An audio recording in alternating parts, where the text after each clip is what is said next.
responsible for 400 rooms over the entire campus. I don't get 999 phone calls a day going, I was in the room and the AV worked great, thanks. I'll get that one phone call when it doesn't work. I'm constantly on the run, traveling all 4 buildings, in and out of rooms. Most of what I do actually goes sight unseen.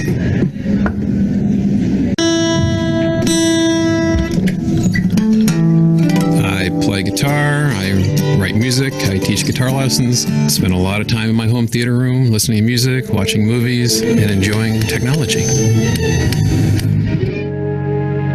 Well, things just started to go wrong.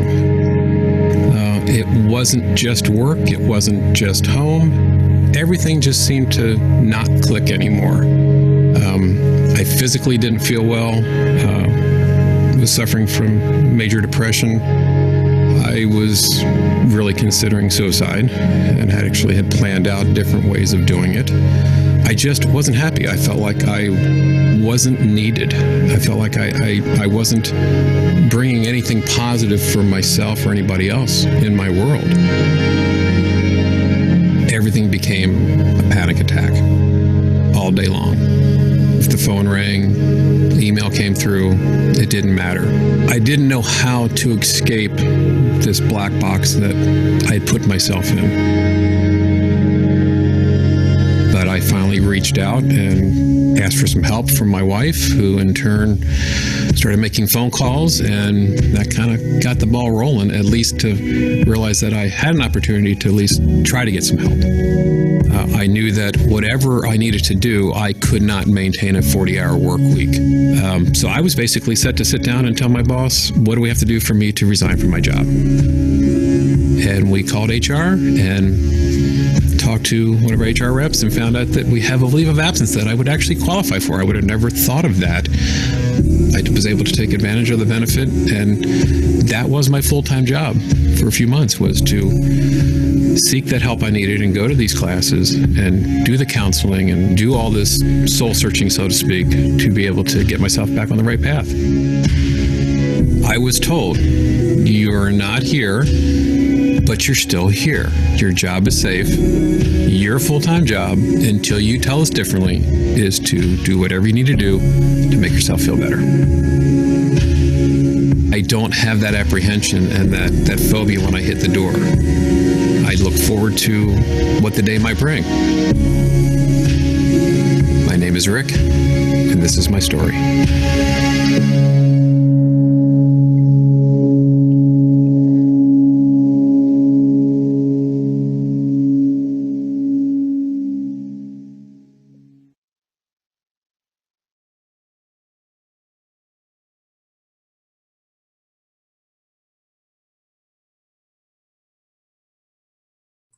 That is an amazing, absolutely amazing way to be able to see a response from an employer. And I am so excited that we can start with that as a possible way for us to begin this discussion today. And so I want to tell you a little bit more about myself and what I can promise and can't promise today. And then we'll kind of jump into some content. Some of it may be new for you, some of it may not be. And what I'd like you to think about really is if you could think about 2 ideas and write them down that you can take away today and to help you as you think about mental well-being in these crazy, uncertain times. So, Brent, thank you for the nice introduction. I am really happy to be a friend of the Minneapolis Chamber. We have chambers that we work with all across the state. We have over 2,000 employers that we work with the state partnership. And we are finding that there are a whole range of people that are really excited to help increase their workplaces become healthier. And in fact, today that's what I'm going to talk to you about, is how you personally can weather this uncertain time and how you might be able to help become an agent of change within your own organization in order to effect some positivity in this time of COVID. I think that this conversation might be just a little different if we didn't have COVID-19 hanging over us, but Since we do, it does lend itself to some really interesting opportunities to talk about other things. So let's begin. I will tell you, it's not as much fun to be talking to a screen. And I do have a golden doodle who might pop up, and we'll see if he ends up doing that. So just want you to know I'm a little bit more relaxed in my style, and we are going to be having opportunities to ask questions at the end. So feel free to think about the questions you might have. So let's begin with this. We're just finding now, I think you can probably all relate to this screen. Our uncertainty is everywhere.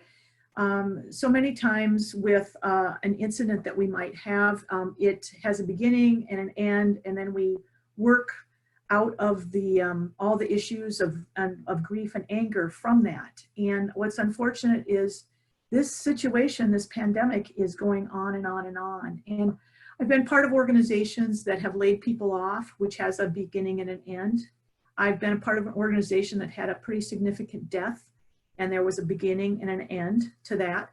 I've worked with an organization that worked with some pretty difficult situations around job disruption due to a flood. But pandemic, brand new. And so I'm really trying to figure that all out myself. So whether you are a frontline worker or you're a teleworker or you're wondering if you're going to have a job 6 months from now, if you're asking all kinds of questions, am I doing the right thing? Yeah, how is my family being affected by this? Do I know enough about what I'm supposed to be doing? Hopefully today we can give you a little bit of idea about how you can kind of think about grounding yourself in this situation. There's a term called ambiguous loss, and I think we're all experiencing it, and I thought about that in an interesting way. Whether you have a friend that died or a pet that died, or you had a flood or a fire, there's loss, and that's very stated, and you can talk about that loss. But ambiguous loss is sort of this whole sense around us of things that we used to have that we don't have. And honestly, for me, it's walking down to Caribou on a coffee break with a coworker and just sort of normalizing our world and talking a little bit about work and a little bit about home. There's some loss for that. And so there might be a different loss for you. It might be the routine. It might be working out at night. So we all are dealing with different loss. Now, prior to the COVID, there was several studies that were done, and these are kind of a compilation of statistics which say that work really is the single most stressful thing in our world. And we know that, we've lived it, and we're probably trying to adjust to a new normal as we all try and do our jobs. And the bottom point, I think, is another key point, and we know what stress does to our health from a standpoint of sleep, issues around gaining weight, issues around chronic disease. And so just think about how this is compounded by COVID. If we look at a more recent study that was asking how people feel about COVID in relation to their job stress, 69% of people said this is the most stressful time in their career. And that's a pretty amazing statistic if you think about that. So we definitely have the need to address stress and mental health and anxiety and depression and how it's affecting us these days. I have three basic tips to kind of give us some frame of reference to kind of move forward with this. And the first one is really need to meet employees where they are and meet yourself where you are as well. And I think about this in terms of what kind of a response does your organization have with mental health and with the COVID response? You know, Rick's experience with Best Buy in that video was absolutely amazing. He was able to seek the right help. He had help, and he was given an absolute opportunity to not worry about his job and to really take care of himself. So as you think about your workplace and whether you're a manager or not, it's a whole different ball of wax if you're dealing with frontline employees, because they're going to have heightened issues. Does your organization have an uncertain work future? And that can be very stressful for people. How has your organization dealt with mental health and stress management in the past? Is it something that you can talk about? Are jokes made about it? Is answering emails at 3 a.m. expected? So what is that culture? And then the other question to ask is, do you have an ability to trust your leadership? And has leadership shown some ability for you to be more of yourself during this COVID environment? I have been working with organizations that are kind of towing the line and saying we're going to keep moving forward. And I have others that are fully embracing this situation as this is really out of the normal, and we need to figure out how to create a normalization as we go through this process. I work with a woman whose main response is emergency preparedness and emergency response. She works with a flood in the city, or a flood in the state, or a fire, or any number of events that happen.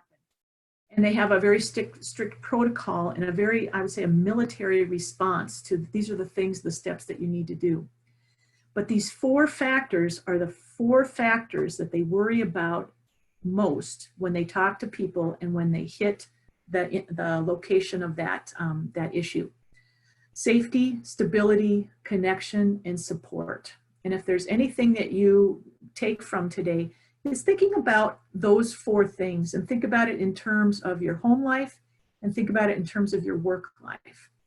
The safety piece really works in relation to the Maslow's hierarchy of needs, where do we know that we're physically safe? Do we know that we have food, shelter, and housing, or food, shelter, and safety in the way that we are living every day? Is there stability in that? Do we know that we won't be evicted, that we won't be moved because of a flood, that we will be able to have some stability for ourselves and our families?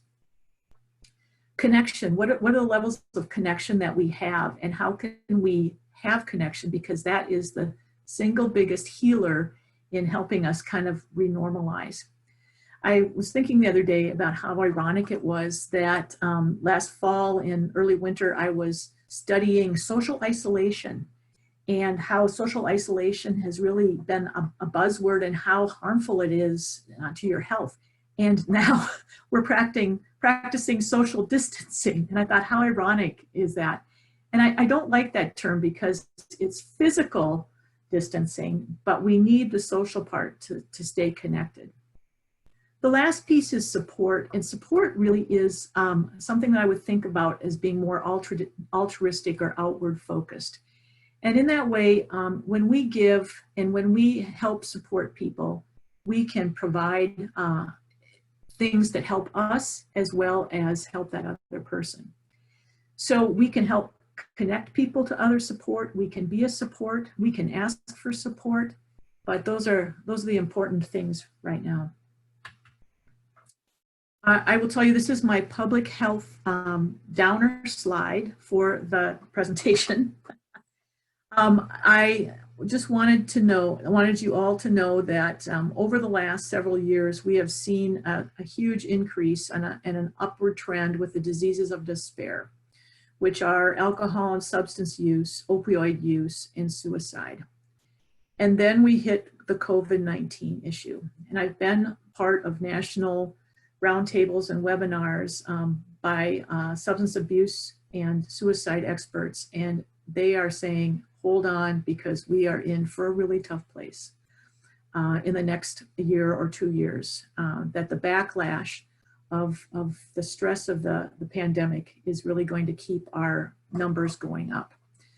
So the thing I ask you all is, do you know what your treatment options are? And do your other fellow employees know what treatment options are if it comes to need for alcohol and substance use? Do you know what your leave policies are to be able to deal with stress, like in the case of Rick? It's really important, I think now more than ever, for people to really understand what their benefits are so that they can take care of themselves when they need to.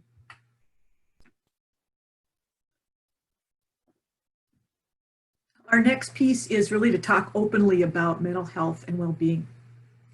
The thing that I was really impressed with in the Best Buy video, excuse me, was that there seemed to be a culture of being able to be really open to be able to talk about mental health related issues. I myself had a depressive episode in my 30s, many, many years ago, which is a time where you did not talk about that. And people didn't know what was going on and how to help me. And I think about, had I had the ability to have language around this, I think it might have really helped me more in the future. So here's why employers really need to talk about mental health. In the end, if you can build trust in your relationship with employers and employees, people are happier, they're more productive on the job, they're more engaged, and they can really, really dig in and be connected. I once had a man I worked for who said, Chris, he said, I realized that I am not the same person I am at home as I am at work. And he said, I'd like to be able to be the same person at both places and be more authentic. And I think having conversations about how we're doing really leads itself to that. So breaking that stigma might be a thing that we can really help happen with COVID. If people are checking in more frequently, asking how they're doing, that really lends itself to more conversations. And we'll talk a little bit more about that. It's nice if people can be accepted for what they need. I had a coworker say to me recently, you know, I do suffer from a little anxiety, and I just want to tell you I'm a little tweaked out by this working from home thing. And I thought, wow, she trusted me, and we were able to have a very nice conversation about ways that I could support her and what her triggers really were. And so it just created, again, a more authentic, trusting connection between us. So if you can think about ways in which you can be more authentic and take a few risks, which is what it involves, I think it makes your workplace a lot healthier. Another word that you've probably heard a lot about is resilience. And I usually just think about resilience like a rubber ball. Are we able to kind of bounce back after we've hit challenges or pitfalls? And that's really important, especially in this time. And whenever you have challenges, how can you bounce back? And in order to do that, you've got to build up that resilience. And those attributes are on the left-hand side there. Your ability to be positive, your self-care ability, taking care of your health in many ways, how you eat, sleep, take breaks, exercise, having a little sense of humor and being a little bit more flexible and relaxed. That's easier for some of us than others. Being proactive and having some kind of purpose. I think moving ahead really is helpful, and having some kind of a guiding light. I decided in my free time, since I can't be doing things out and about, that I have this little thing called pandemic projects. And it's things that I've said I was going to do at home that I haven't done. In fact, one was a 10-year-old process or project to seal some tongue and groove I have. And I finally did it. And, you know, that gave me some focus for that weekend and really helped me get my life a little bit more organized. So think about the resilience pieces that you have, and can you improve your resilience a little bit? I had a friend say to me the other day, you know, all this self-care talk, I don't really take stock in it, but I decided I was really going to commit to doing one thing this week. And she goes, I really liked it and I felt better afterwards. And I thought, you know, it's so easy to give lip service to those things, and it's harder to actually put them into practice.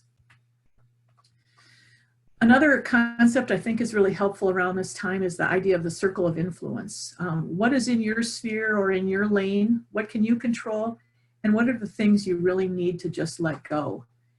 And since this COVID-19 is a wild card, letting go of that is a little bit trickier. And learning how to just figure out what I can do to take care of myself now is really key. Another ability for us to be able to work on as we are helping others and learning about ourselves in this language is to really know the signs of stress and being able to spot stress and anxiety and what are triggers for people. I've had to learn that through a family member who has some anxiety, and so I think sometimes as a teenager you want to push back, but I'm also finding out some of the pushback is really anxiety and wanting to control. And so I do address that differently as a parent than I do if I just think he's trying to be defiant. So those are the nuances of a lot of this mental health. I'm not a mental health professional, but there's a lot that we can all learn along the way in order to connect with people.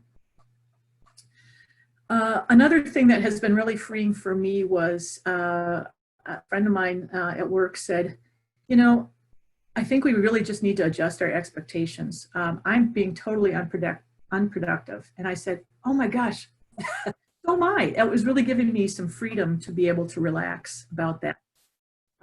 Since I work for the health department, so many of us have been pulled into COVID response activities. So all of a sudden I was working with new people with a new mandate, with new and different resources. And to top that off, we got Microsoft Teams. So I was learning how to store all of my information in new filing structures. And it's a little stressful. And so I really have to kind of cut myself a break and move ahead. That might be a thing that's hard to do sometimes, but if you kind of norm it with your work team and say, you know, is anybody else having a hard time right now? I think it can be very freeing. We've been checking in more casually to build that connection piece, both at work and at home. We celebrated my son's 18th birthday via Zoom with relatives, and we'll celebrate his high school graduation via Zoom.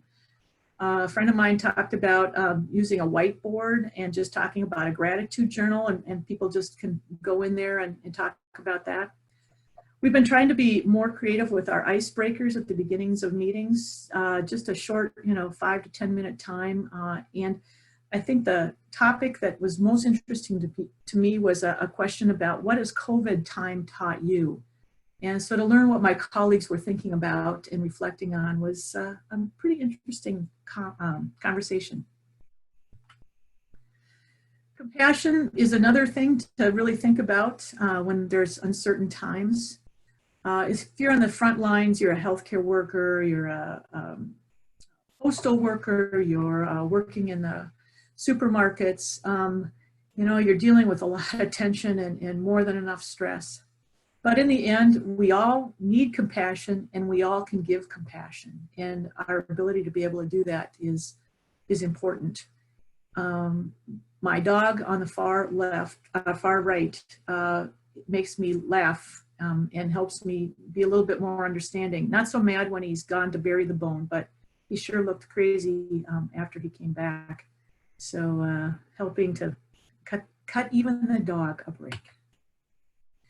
So compassion fatigue is when we really get worn down to the point of not being able to care or fully engage. And some of these compassion fatigue symptoms are similar to depression types of symptoms as well.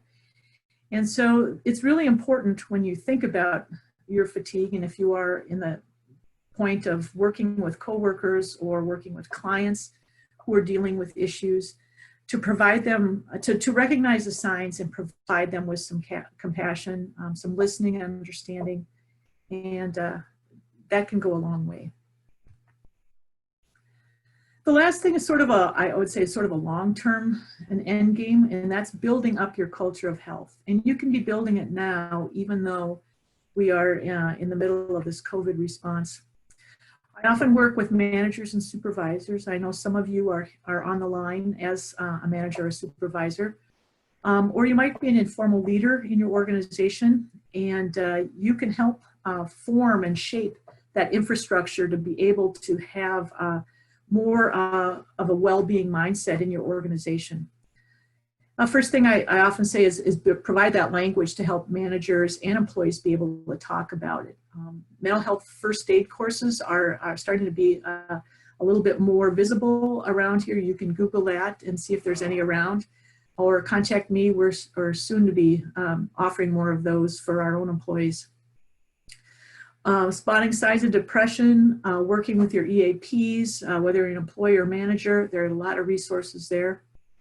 And in the end, long-term building relationships and trust between employees, between management employees, and helping people be authentic at the workplace is really important. Talking about performance issues, in this time, it could be something to say, hey, you know, I've noticed you've been a little bit down in some of the meetings we've had. Can you tell me more about that? That can be a helpful conversation starter if it's somebody that you can trust and trusts you. And building skills to help us be better at interacting with each other really help. Whether it's a coaching, dealing with difficult people, handling conflict, those kinds of things are really key. The other place that we like to talk about building culture is at touch points, places where people touch each other. And the first and the easiest way is to really talk about employee onboarding or orientations, reinforcing values, work-life balance, the importance of that, and showing what the resources are around that. And now is a perfect time to dust off some of those things and be able to help people know what resources are available to them. Work design is always a work in progress, I think. What is our workload? Being able to talk about it with people, being able to share, making sure everybody feels comfortable with what's going on. Considering, especially like in my case where we're working kind of outside of our normal jobs to be able to cover other people's jobs, considering your employee capacity and what is your skill set? What do you bring to that job that is the same or different than the other person? And how can you help fulfill that and not feel too stressed about those kinds of things? Another place that's really important is the whole policy piece. I was really pleased to see my organization provide COVID leave for people who were having to do childcare because their daycare closed, who had to home school their children. And you got COVID leave if you had to take care of somebody with COVID or you had COVID yourself. And that was outside of our regular sick leave, which was pretty amazing. Something that I never thought would happen, and I think is really helpful. Other possibilities is spelling out a little bit more in your telework policies, especially as more people are doing that, is how do you manage telework, making sure it's expected that you go for a walk during the day or you leave your house for 15 minutes to get outside. It's a beauty that it's summer. We might as well enjoy our ability to be at home and take a break.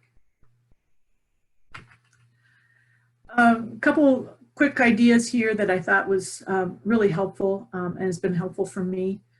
Getting dressed and turning the camera on for videos. Now, I don't always leave the camera on the whole time, but at least I make eye contact and connect with people, and it's really refreshing and makes me happy to do that. I have my Fitbit tracker to try and get up every time it buzzes. It shows that I've not been, I've been sitting too long. Like I said, I've been going outside to just walk in my garden for 15 minutes just to take a breath. The check-in process is good. And the bottom one I think is really important, just closing the computer and limiting my news to really just kind of be and not be plugged into work or the world. Really helpful. So in the end here, you know, it's never helped to ever say calm down to anybody ever in the world. So if you can think about taking care of yourself, fostering relationships, showing compassion to people around you, and doing self-care, I think that's what we can expect of ourselves these days. I'm happy to take questions later. We're going to have some other questions, and I'm also happy to answer emails if you have questions for me at another time.